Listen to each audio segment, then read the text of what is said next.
सुख और दुख ये दोनों ही हमारी जिंदगी में होना बहुत जरूरी है, क्योंकि बिना दुख के आप सुख के बारे में जान नहीं सकते और बिना सुख के आप दुख के बारे में जान नहीं सकते, क्योंकि ये दुनिया सुख और दुख दोनों पहलू से चलती है।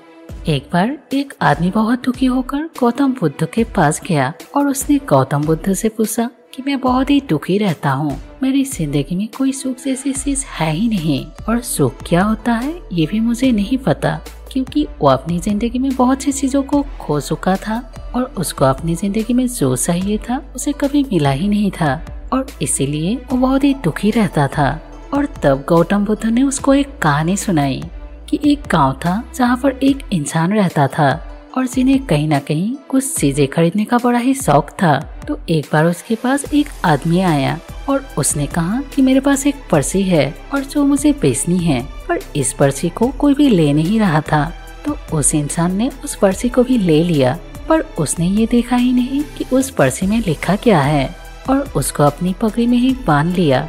और फिर कुछ दिनों के बाद जब लोगों ने ये देखा कि ये इंसान बहुत ज्यादा पैसे कमा रहा है और बहुत ज्यादा आगे बढ़ रहा है, तो उसकी शिकायत राजा से कर दी और राजा भी कुछ बिना सोचे समझे ही उसको जेल में डाल दिया।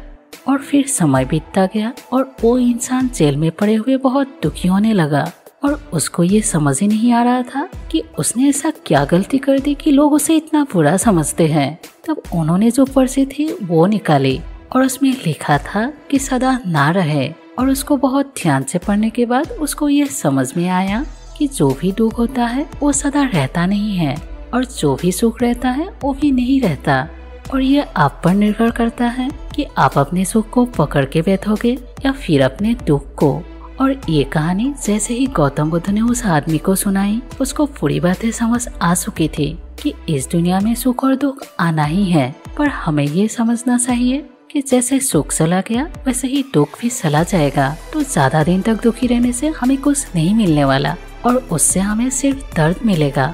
तो उससे बेहतर है कि हम ये समझे जैसे सुख चला गया वैसे ही दुख भी चला जाएगा और ये दिन भी आगे बीत जाएगा और ये जिंदगी जैसे पहले चल रही थी वैसे ही चलती जाएगी। और हमारी जिंदगी में जब भी दुख आए तो सिर्फ हमें ये सोचना है कि ये दुख क्यों है और इसके पीछे गलती क्या है, और उसी को देखकर हमें सिर्फ आगे बढ़ते रहना है। So you always try to handle your every situation with your positive thinking. Thank you.